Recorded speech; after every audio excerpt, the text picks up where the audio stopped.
Alright, good morning po sa inyong lahat mga kababayan, Batang Maynila to it's. Kahapon po, etong si Abigail Rait at etong kanyang anak na si Gail Francesca ay naging viral po sa social media nung kanilang inireveal yung kanilang relationship with the late master rapper Francis Magalona. Etong mag-ina ay nag-decide na lumantad pagkatapos silang magdesisyon na ibenta ang isang jersey na iniwan sa kanila ni master rapper bilang isang memento bago siya namatay. Sila ay lumapit kay Boss Toyo, isang well-known rapper na idol po etong si Francis Magalona, isa din pong vlogger, at siya po ang nagmamay-ari ng Pinoy Pawn Stars, kung saan yung mga mahalagang bagay, mga items from famous individuals are collected and treated as collectors items. So yan mga kababayan, naging viral po yung nangyari kahapon, at sa sobrang viral, milyon-milyon agad ang naging views sa Facebook nung in-upload itong paglangtad ng sinasabing kabit ni Francis Magalona at yung kanyang anak. Doon sa video ay makikita natin si Abigail at itong si Gail Francesca na dala-dala yung old jersey ni Francis M. Ang sabi ni ang kwento ni Abigail, ito raw yung jersey na dala-dala niya kay Boss Toyo. Ang kwento nun, pumunta raw si master rapper dun sa kanya sa Imus. At yun daw ang lagi nangyayari. Pagkatapos ng Itbulaga, pupunta siya dun sa Imus para dalawin etong si Abigail Rait. At nagulat si Abigail bakit suot niya yung Francis M na jersey, kasi hindi naman daw siya nagsusuot ng ganun kapag pupunta. So, sabi naman ni master rapper Francis Magalona, gusto ko kasi makita mo ito na suot-suot ko. At kung sakaling mamiss mo ko, isipin mo na lang na suot ko, o kaya naman isuot mo to o ihag mo para maalala mo ko. So yung pala mga kababayan ay isa na palang premonition na mawawala itong si Francis Magalona. At during that time, ito pong si Abigail Rait ay buntis sa kanilang anak ni Francis M. Ito nga pong si Gail Francesca. Sinyer ni Abigail itong touching story at merong itong mga suporta, mga dedication note na isinulat mismo ni Francis M.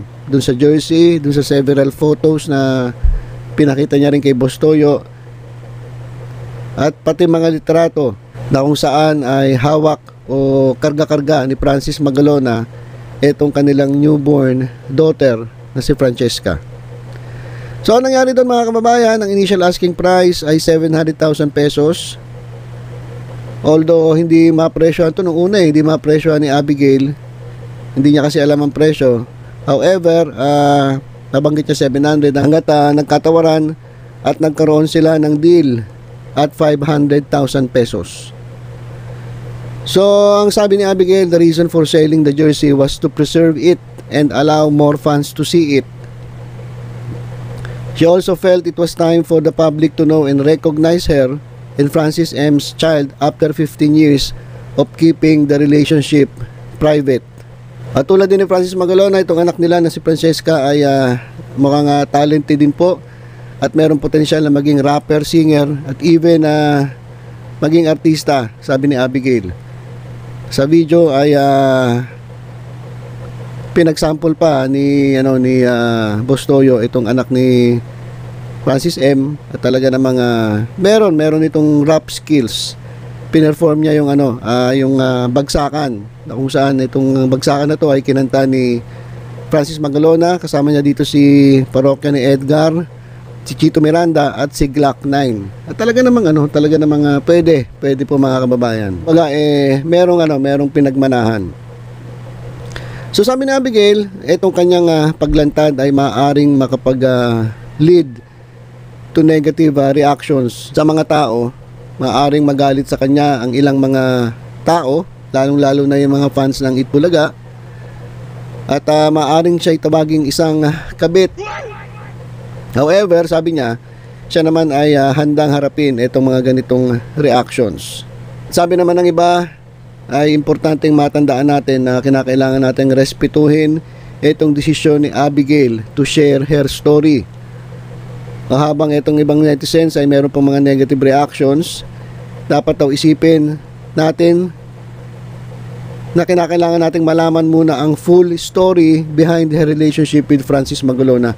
Hindi yung bigla na lang tayong magja-judge agad-agad.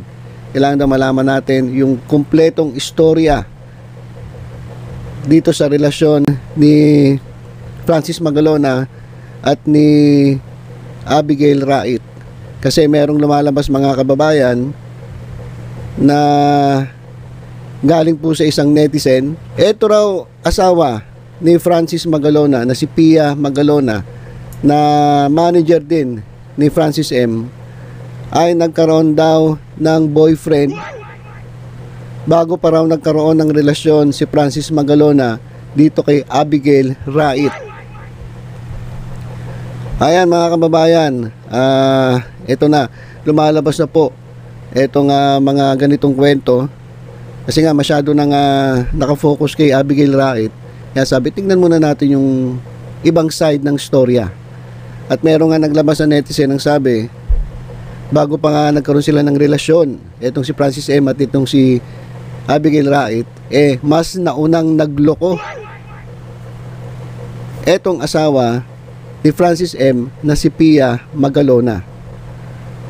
O sa isang comment, sa isang tweet, isang netizen na nag-expose, even before Abigail and Francis relationship was known, o bago pa ito lumabas, marami na talagang tumatawag dito kay Abigail na kabit. At nako, ito na po yung allegedly. Ito daw si Pia Magalona ay nagkaroon ng boyfriend. Hindi ito na-expose, hindi ito na-reveal dahil ang manager mismo ni Francis Magalona ay itong si Pia mismo. And they were focused on managing his career due to numerous advertisements during that time. So kaya sabi ng netizen, huwag kayong masyadong maging negative pagdating kay Abigail. Ito daw motivation ni Abigail should be respected and the truth may come to light regarding Pia's alleged previous relationship in the future.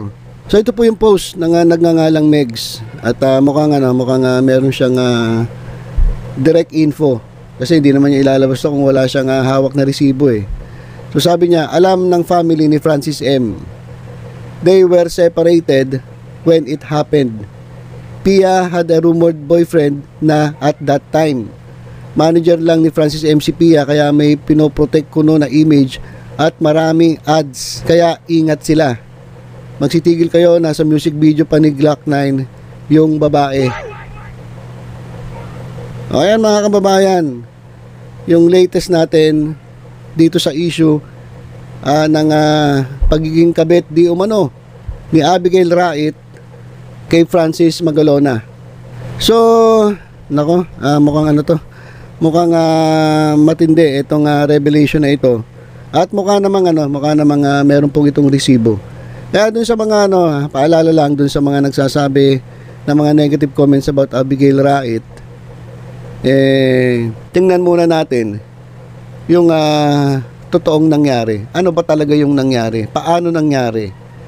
Kasi sa tingin ko, yung relasyon ni Abigail Rait at ni Francis Magalona mas malalim po sa inaakala natin. Kasi habang nagsasalita si Abigail Rait at naiiyak pa, lagi niyang sinasabi, mahal silang mag-ina ni Francis Magalona. So, hindi ito basta-basta nagkakilala, nagkaroon ng relasyon, itinago, hindi po. Mas malalim po ang relasyong ito.